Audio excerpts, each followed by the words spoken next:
Thank you for joining in first of all. And we just so actually you've been co-founder and manager of Radio Day Europe and also the co-founder of Radio Day Asia. So actually we just because we in Smart also hold our annual radio festival where we try and bring in all the three tiers of like public, private, and community radios together and celebrate audio in a space of a single day. So that's why we were very interested and keen in like talking to you and knowing about your experience. So you have like started two radio festivals in the last decade or so, and so we really basically wanted to know what was the inspiration behind that. Like, what made you start and look into these festivals? What made you inspire that you need to hold these festivals?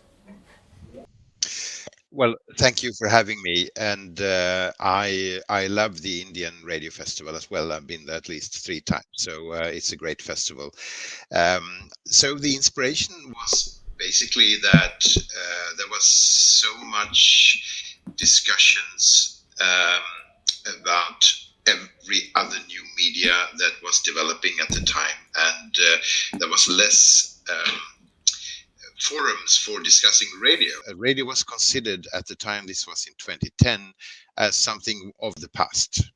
While actually radio is still, and we are now, in 2023, it's still a very big medium, one of the biggest mediums in reaching people, and it's also developed in many ways.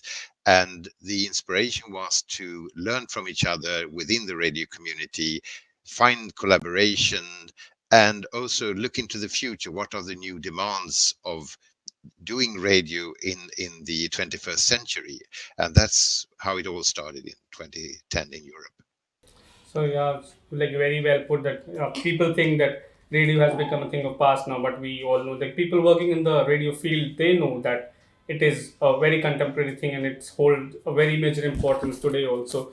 So basically, like in these times when there was Corona also and then there was pandemic. So like after the pandemic or during the pandemic, did you face like any challenges, any new challenges that came up because of all the lockdowns and everything to keep these festivals vibrant, to attract the same number of eyeballs as you did before the pandemic? So what were the new challenges that you came across that you faced in keeping these festivals vibrant?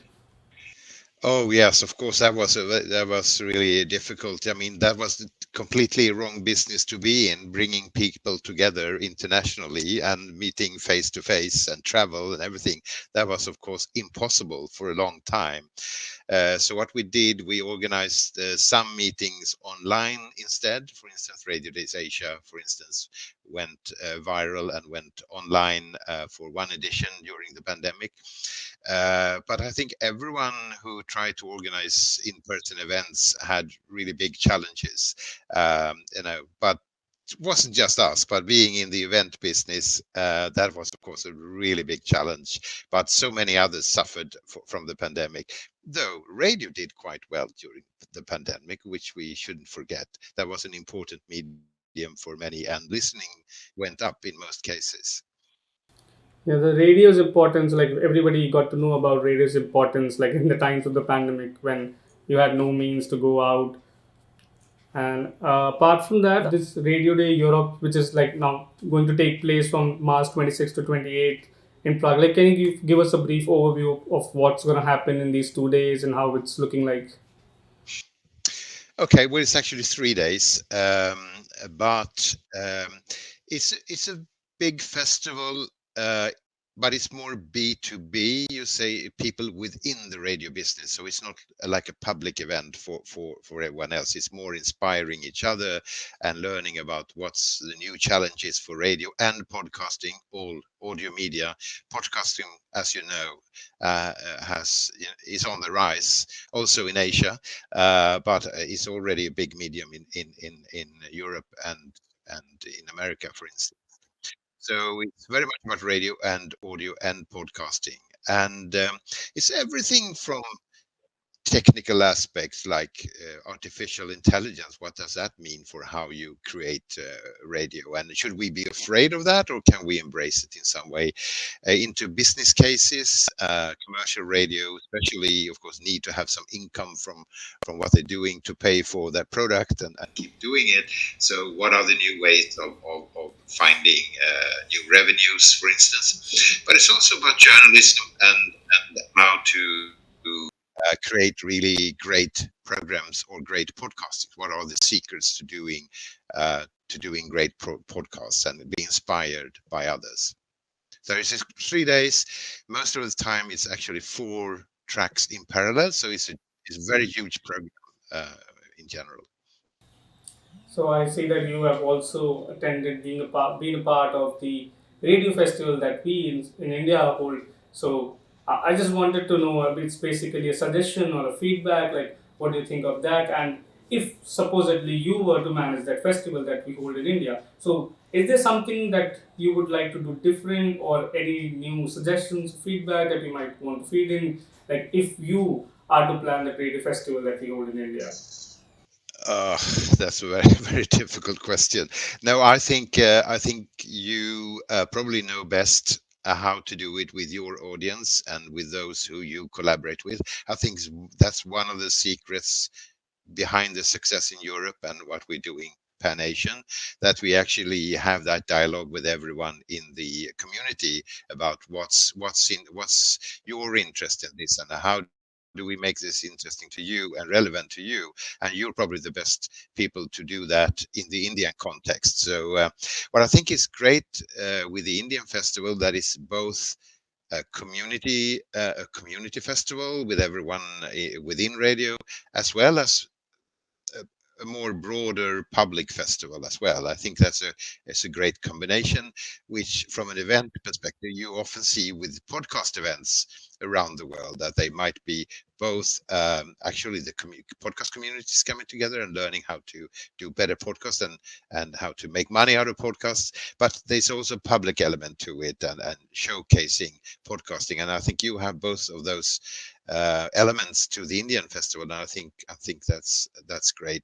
I think it's also good, if I could bring something to the Indian festival, would be also some international experiences and perspectives, possibly, because the the media business is global, and all the platforms, the new platforms that are coming, where people consume both information and entertainment, they are mostly global, from TikTok to Spotify to YouTube and all of those. So that's why it's interesting to have also international perspectives on the media development, because we can learn from each other beyond borders as well. Yeah, exactly. So I'll get back to you on what you said was that on the like several innovations and technologies, and we've seen that you always give space to these new innovations and technologies in your festivals also. So uh, relevant to audio industry or radio industry, what do you think has been the like a recent good recent development or innovation that would help the future of radio in a very major way or a big way? Any innovation or technology that you've come across that you want to share with us? Sure, there are many aspects to that. One aspect, which is clearly something that everyone within radio, whether you're on a community radio station or a bigger network that you can bring with you, is actually the explosion during the pandemic of easy to use technology, where you can actually do a full broadcast from your own home. Yeah. So that pushed pressure on everyone to really take those very big steps within a very short time to develop those techniques for doing that. And that is something then for that is really useful also when we're now back to more normal situation, that you can actually be very small technology and using the internet connections and so forth, you can do huge broadcasts from anywhere, and just maybe just for one person can sit in his home and make the full broadcast or full radio program and have guests coming in and on and so forth. So that's one big thing, I think. I think also the collaboration between radio stations on new platforms, like for instance, which is quite um, in many countries now in Europe, which is a radio player. So that's an easy access to all radio on one mobile platform. So you don't, if you going to search for radio programs and podcasting as well, you don't have to go to each website for each station, but you can actually find all stations in one place. Commercial radio, public radio, and others on the same. So those kind of things.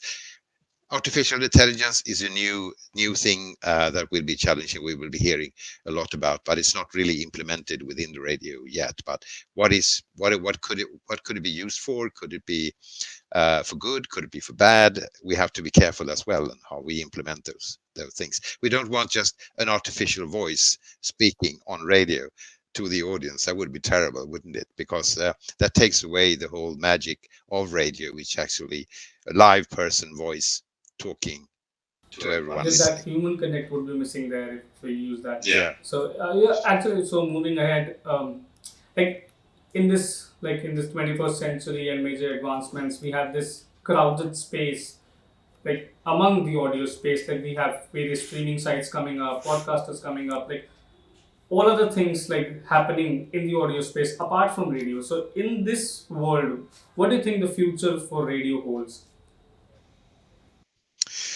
That's a very good question, which is not easy to answer. I think it's a good thing for radio that there is so much happening in the audio space, as you say.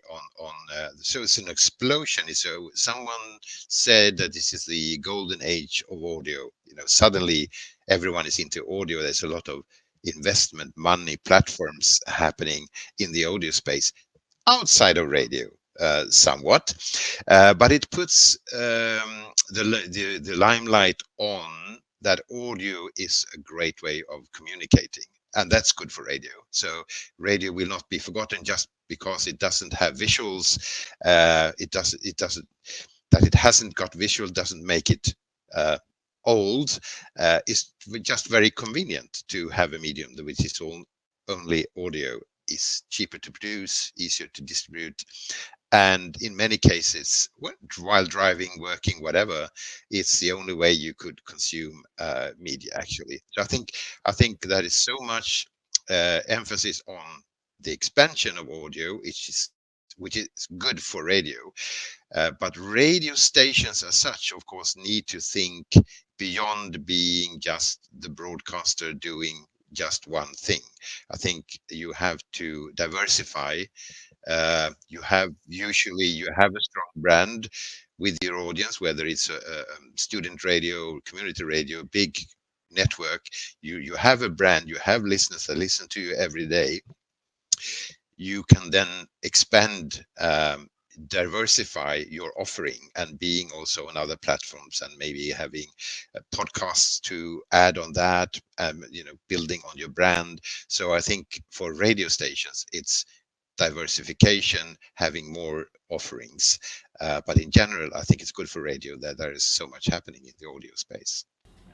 So yeah, like before we like finish this interview, or you can say our interaction, it was like really nice talking to you. But I just wanted to like know from you, like you have obviously have a lot of experience in the radio industry, and you've had festivals also, and you've seen this radio and audio industry evolve over time. So I feel like how do these festivals actually address or respond to these changes or challenges, or you can say opportunities that the audio space is giving us right now with like evolving times. There are obviously some challenges and as well as opportunities coming up our way. So how do these festivals actually respond to these overall developments in the audio space? I mean, it changes over time because the challenges are different, and it's also different in different regions, countries, what are the regulations, and what is the technology level, and what is the competition in each country. So it's not just one answer, and I think that's the good thing with an international festival, that you actually can kind of learn from others that have other experiences, and maybe might be more advanced in some ways, technology wise or competition wise. And then what is the answer to the challenges, that is something you have to find yourself within your context, within your business, within your knowing your own audience. So there's not just one answer to everything, but I think the challenges are common. Yeah, okay. Thank you so much for that insightful interaction, and we at Smart Personal like really hope to see you live in the next edition of Radio Festival that we hold next year in February, and we would be really glad if you could join us and like share stage with some of the radio people here that are working in India and share your experience with us. So thank you for giving your time. Sure. Thank you for joining us. Thanks so much. Thank you. Fine. Thank you. Thank you. Bye.